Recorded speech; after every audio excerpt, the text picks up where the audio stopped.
Olá, me chamo Tomás e vou fazer uma breve apresentação dos softwares usados para reconhecimento de fala. Esse é um projeto para a disciplina Multimídia do curso de Engenharia Elétrica da UFMG. Reconhecimento de fala é o processo pelo qual computadores podem entender o que está sendo dito e converter isso para texto ou comandos. É importante ter em mente que, apesar do termo reconhecimento de voz ser usado de maneira intercambiável com reconhecimento de fala, deve-se fazer a distinção entre programas que reconhecem o que está sendo dito e programas que reconhecem quem está dizendo, pelo timbre ou entonação característicos da pessoa. É possível encontrar programas que fazem apenas uma das duas coisas ou programas que fazem as duas juntas. As aplicações do software de reconhecimento de fala são muitas e, hoje em dia, muito familiares para nós. Nas situações em que não temos o uso das mãos, como quando estamos dirigindo, é bom que se possa dar comandos usando apenas a voz. Em carros, a tecnologia é usada para regular o ar-condicionado, trocar estações de rádio, realizar ligações, entre outros. Essa tecnologia também é muito importante na automação de residências, também chamado de domótica, para que os comandos possam ser dados de maneira remota e sem necessitar de um controle físico. Outros aparelhos domésticos, como Smart TVs, fazem uso da tecnologia, e alguns videogames tentam dar uma experiência mais orgânica, trocando as listas de comando e seleção por controle por voz. O reconhecimento de fala, acoplado com síntese de fala, também tem uma importante aplicação em traduções instantâneas. Além disso, são muito úteis para pessoas com deficiências físicas, incapazes de digitar ou, se acoplado com softwares de síntese de fala, permitem pessoas com deficiência visual interagir com computadores e smartphones. Vamos ver um pouco da história do reconhecimento de fala. Nos anos 50 e 60, os primeiros programas para reconhecimento de fala foram desenvolvidos. O sistema Audrey, da IBM, reconhecia dígitos de 0 a 9, mas o usuário precisava dar pausas de pelo menos 350 milissegundos entre uma palavra e outra. Além disso, a máquina devia estar primeiro familiarizada com o usuário e ter em sua memória gravações de sua voz. O reconhecimento era feito fazendo-se análise espectral do áudio recebido e analisando-se a trajetória das frequências de ressonância ao longo da palavra. O sistema funcionava muito bem, mas era dependente do usuário já ter construído um banco de dados para ser comparado pela máquina. Ele tinha ainda outra fraqueza. Como ele reconhecia a palavra como um todo, ele não dividia o áudio nos fonemas individuais, o que é vital para o reconhecimento de fala moderno. A tecnologia continuou a evoluir, sendo capaz de reconhecer mais palavras, reconhecer vogais, consoantes e segmentar as palavras nos fonemas que a compõem. Os próximos grandes desafios, a partir dos anos 70, eram o reconhecimento contínuo de fala, sem necessitar que o usuário desse pausas entre uma palavra e outra, e a criação de um reconhecedor que não exigisse que o usuário tivesse de digitar diversos fonemas para serem salvos no banco de dados da máquina. Os novos programas, chamados de Speaker Independent, para darem conta das variações acústicas naturais da fala de uma pessoa, das diferenças nas vozes e nos sotaques, deveriam trabalhar com modelos estatísticos. Houve, a partir dos anos 80, uma mudança de paradigma. Os pesquisadores passaram a suplementar o modelo acústico com o modelo linguístico. As primeiras pesquisas estavam preocupadas apenas com frases pequenas, comandos curtos, dígitos, palavras-chave, então não havia preocupação de uma análise sintática e gramatical da frase. Cada palavra era vista de maneira isolada. Para isso, era usado um modelo puramente acústico. Os algoritmos mais recentes, por tentarem dar conta de falas mais conversacionais e fluidas, devem levar em conta, além do som recebido, a análise gramatical da frase reconhecida e até seu sentido. Um novo método que foi desenvolvido nos anos 80, lançando mão do modelo estatístico Hidden Markov Models, se mostrou extremamente poderoso, por conseguir tratar tanto das variações nos espectros da fala, quanto da estrutura sintática e semântica da língua. Assim, dos anos 90 em diante, as pesquisas avançaram rapidamente, e com a integração dos modelos estatísticos com redes neurais e com bancos de dados imensos, os softwares de reconhecimento de fala se tornaram comerciais e populares.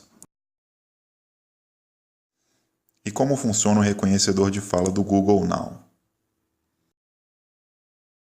O passo inicial é o input do áudio a ser reconhecido, recebido por um microfone. Em intervalos típicos de 10 milissegundos, é feita a análise espectral e a extração de características, por algoritmos como o Perceptual Linear Prediction, que analisa fatores que identificam cada fonema, traduzindo-os em um vetor de características, para comparação com fonemas já salvos no banco de dados. O Google lança mão de um banco de dados com centenas de milhares de horas de gravações para abranger diferentes tipos de voz e de sotaque. Tudo isso processado através de Deep Neural Networks, que se usam de quantidades imensas de dados para melhorar cada vez mais sua precisão. Aí tem início um esquema em pirâmide, começando com os fonemas. Primeiro, é feita uma lista dos fonemas mais prováveis de terem sido ditos, e com eles é construída uma lista de palavras prováveis. Pela análise sintática que acontece a seguir, a palavra é colocada em contexto com palavras que a precedem e com palavras que a sucedem, para ver se não há problemas com a gramática. A seguir, vem a análise semântica, que analisa frases como um todo para ver se fazem sentido. Qualquer uma dessas etapas tem o poder de mudar a palavra dada como output, ou mesmo mudar a frase inteira até ali. Todos esses níveis de reconhecimento são feitos usando modelos estatísticos como Hidden Markov Models, que tratam tanto o problema acústico de, sendo percebidos certos fonemas, quais possíveis palavras com suas respectivas probabilidades deram origem ao vetor de características que foi percebido pela máquina, quanto ao problema sintático de, sabendo que a palavra que precede é um certo artigo ou um adjetivo, qual é a chance da palavra dita agora ser um substantivo? Além de tratar também do problema semântico, de quais possíveis palavras fazem sentido ou não naquela posição na frase.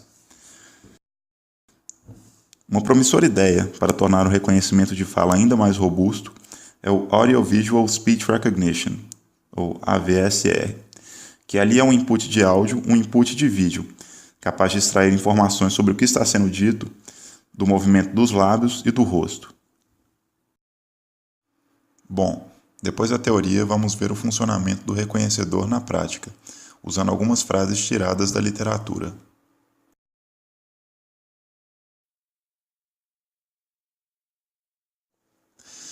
Ao verme que primeiro roeu as frias carnes do meu cadáver, dedico como saudosa lembrança essas memórias póstumas.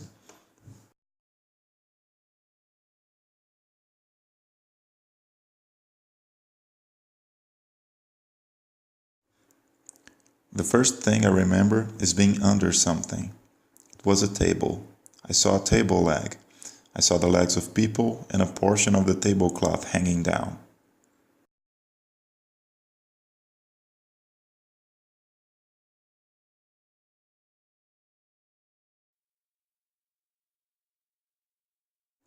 Call me Ishmael.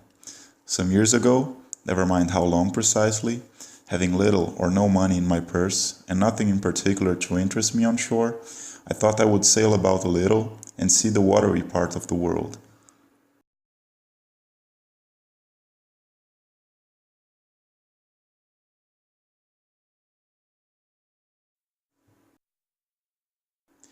Levou ao castanheiro um tabuleiro e uma caixa de fichas para convidá-lo a julgar damas. José Arcádio Buendia não aceitou, segundo disse, porque nunca pôde entender o sentido de uma contenda entre dois adversários que estavam de acordo nos princípios.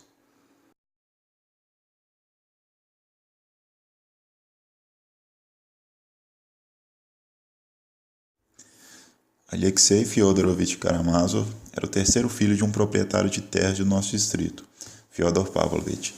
Tão conhecido em seu tempo, dele se lembram, aliás, ainda, pelo seu fim trágico, ocorrido há 13 anos e de que falarei mais adiante.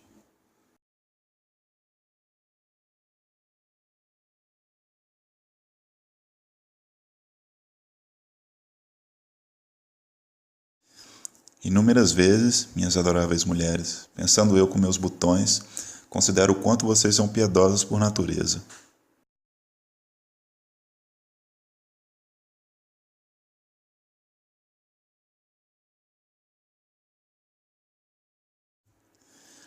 Canta, ó deusa, a cólera de Aquiles, o Pelida, mortífera, que tantas dores trouxe aos aqueus e tantas almas valentes de heróis lançou ao Hades, ficando seus corpos como presa para cães e aves de rapina, enquanto se cumpria a vontade de Zeus.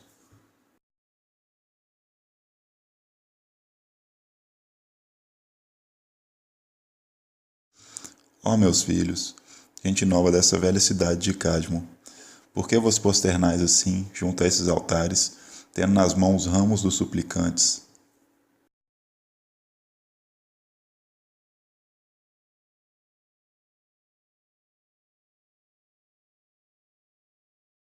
Wie froh bin ich, dass ich weg bin.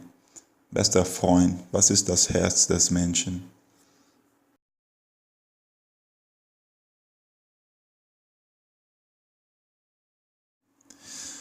Espero que a apresentação tenha sido informativa. Estão aí algumas referências e trabalhos interessantes para quem quiser se aprofundar mais no assunto.